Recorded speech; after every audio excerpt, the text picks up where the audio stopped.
Le gouvernement Carney fait face à une levée de boucliers de la part de l'industrie de l'acier après avoir accordé de nouvelles exemptions tarifaires sur certains produits d'acier et d'aluminium en provenance des États-Unis et de la Chine.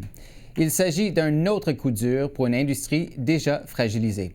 François Desmarais est vice-président au commerce et aux affaires industrielles de l'Association canadienne des producteurs d'acier. Monsieur Desmarais, bonsoir. Bonsoir. Alors, tout d'abord, votre réaction donc à cette décision, cette nouvelle décision de la part d'Ottawa? Évidemment, on est très déçus de voir que le gouvernement canadien a accordé des exemptions aux produits d'acier américains et chinois qui rentrent dans notre pays. On comprend évidemment que la situation est périlleuse pour le gouvernement canadien, qu'il y a des niveaux de négociations qui ont lieu avec Washington. On comprend cette situation-là, mais d'un autre côté aussi, il faut comprendre que nos producteurs ont besoin d'avoir un certain volume pour pouvoir compenser les pertes d'accès au marché américain. Et la première place à regarder, c'est vraiment la quantité phénoménale d'acier américain qui rentre au pays sans nécessairement être sous tarif, pour lequel on pourrait remplacer avec de l'acier canadien. Donc évidemment, nous sommes déçus de voir la décision du gouvernement d'accorder ces exemptions la semaine dernière. Et concrètement, qu'est-ce que ça représente pour votre industrie? Est-ce qu'on doit s'attendre à des licenciements ou d'autres? C'est toujours une préoccupation. Je dois dire qu'à chaque jour, je suis épaté, surpris de voir la résilience de notre industrie dans la situation qu'on est présentement, mais qu'on est toujours à la quête de justement de pouvoir retrouver des volumes significatifs de production pour garder nos employés au travail, garder nos usines en fonctionnement. Et les États-Unis, c'est la principale source d'exportation d'acier vers le Canada. Donc, si nous n'avons pas accès au marché américain, nous ne comprenons pas pourquoi que les producteurs américains auraient accès au marché canadien. Il faut comprendre aussi que nos demandes envers le gouvernement canadien, c'est d'être très, très, très ciblés sur les contre-mesures qu'ils ont en place. Nous autres, on a demandé au gouvernement canadien, en fait, de mieux viser les produits pour lesquels nous avons une production au Canada et de justement de ne pas avoir un impact démesuré dans la chaîne d'approvisionnement en ayant des mesures sur des produits qu'on ne fabriquons pas. Donc, c'est un peu ça aussi qui est quel point nous sommes déçus, c'est de voir qu'il n'y a pas cette distinction qui est faite entre les produits que nous faisons au Canada et ceux que nous n'avons pas de capacité au pays.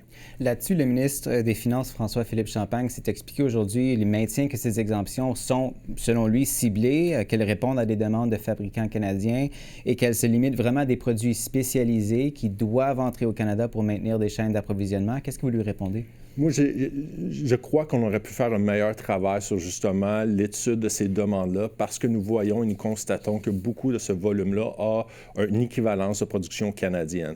Donc, je pense que oui, je comprends d'exenter plutôt les produits que nous ne faisons pas, mais je pense que nous laissons beaucoup trop de produits rentrer au pays alors que nous avons une capacité de production. Comment, justement, est-ce qu'on pourrait mieux concilier, si seulement à court terme, les besoins d'une part, des besoins de l'industrie de l'acier, la vôtre, et des producteurs, des fabricants canadiens qui continuent d'importer des produits d'ailleurs, que ce soit des États-Unis, la Chine ou ailleurs. Comment est-ce qu'on pourrait faire ça à court terme et dans quelle mesure est-ce que c'est vraiment faisable à court terme? Non, je pense qu'il y a plusieurs parties pour répondre à votre question. La première, c'est un meilleur maillage des entreprises canadiennes avec ces manufacturiers-là qui utilisent de l'acier. Je pense qu'on doit faire, ça fait partie des actions que nous avons prises comme association, de mieux diffuser nos capacités de répondre aux demandes de l'industrie manufacturière, mais aussi du côté gouvernemental. On doit justement inviter ces manufacturiers-là à s'approvisionner au Canada en leur référant les entreprises qui peuvent subvenir à leurs besoins au lieu de trop dépendre de cette importation-là, qu'elle soit des États-Unis ou d'ailleurs. Et est-ce qu'on a un certain pourcentage des importations, que ce soit des États-Unis ou de la Chine, que vous pourriez remplacer dès maintenant? Nous, ce que nous avons observé par rapport au chiffre de l'an passé, 80 du volume d'importation provenant de l'étranger a une équivalence canadienne. Donc, 80 de la production étrangère ou de l'importation pourrait être remplacée rapidement, très rapidement. OK. Le premier ministre Carney a déclaré jeudi que son gouvernement n'entend pas ou ne prévoit pas imposer de nouveaux droits de rétorsion sur les produits américains. Ça laisse entendre évidemment que les pourparlers progressent ou vont bien. Ça fait quand même 2 semaines depuis qu'il a rencontré M. Trump à la Maison-Blanche. Selon vous, est-ce que vous croyez qu'on se rapproche d'une entente? bien malin celui qui pourrait le dire. Je n'ai pas davantage d'informations ou de précisions qui comptent quant à l'avancement des négociations. On se rend compte que le ministre Leblanc est régulièrement à Washington, ce qui doit être un bon signe que les négociations avancent. On ne peut que soutenir notre gouvernement à obtenir une entente le plus rapidement possible pour aider notre secteur à passer à un nouveau chapitre. Mm-hmm. Le fait que l'acier soit parmi les secteurs jugés prioritaires, j'imagine que c'est quand même un peu rassurant, mais c'est toujours pas d'entente. Hein? Oui, mais je pense que c'est très représentatif aussi de l'impact des mesures américaines sur notre industrie. Je pense que, sans le vouloir, nous sommes malheureusement très haut dans la liste de priorités du président américain. Nous sommes très haut dans les secteurs industriels qui sont impactés par les mesures américaines. Donc, je pense tout à fait rationnel de voir que les discussions sur l'acier sont en haut de la liste de priorités. Les exemptions qui ont été annoncées visent aussi des produits chinois. On sait que la semaine dernière, la ministre des Affaires étrangère, Anita Anand, était de passage à Pékin pour rencontrer son homologue. On peut y voir un signe peut-être d'un dégel entre les relations sino-canadiennes. Dans quelle mesure est-ce que votre industrie craint ce rapprochement entre le Canada et la Chine et comment est-ce que ça pourrait affecter l'industrie de l'acier? Non, je crois de notre point de vue, c'est tout à fait normal que le Canada et la Chine aient des relations diplomatiques, politiques qui sont à pieds égaux. Mais là où on dit au gouvernement de faire très attention, c'est que la Chine est reconnue comme étant un joueur qui ne respecte pas les règles de commerce international. Qui fait du dumping. Du dumping. Notre système de recours commercial est inondé par des actions chinoises, d'une entreprise chinoise. Plus de 50 de toutes les mesures de recours commercial sont pour des produits d'acier chinois.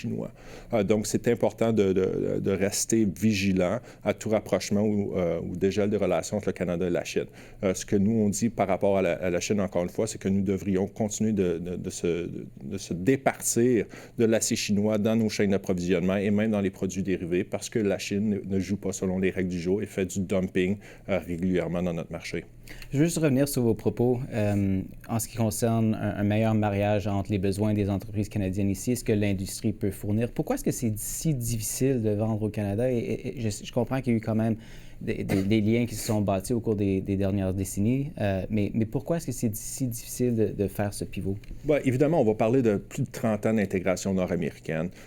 Pour qu'est-ce qui est de l'acier, notre industrie est très, très, très intégrée avec celle américaine et mexicaine, même dans une certaine mesure. Donc, il y a beaucoup eu d'échanges entre les deux pays au cours des 30 dernières années. Donc, les chaînes d'approvisionnement ont été établies, les contacts ont été faits. C'est des longues relations commerciales qui existent depuis très, très, très longtemps. Donc, remplacer cette synergie-là va prendre du temps, évidemment. Et est-ce que vous avez quand même... est-ce que vous voyez des endroits où ça pourrait se faire plus facilement?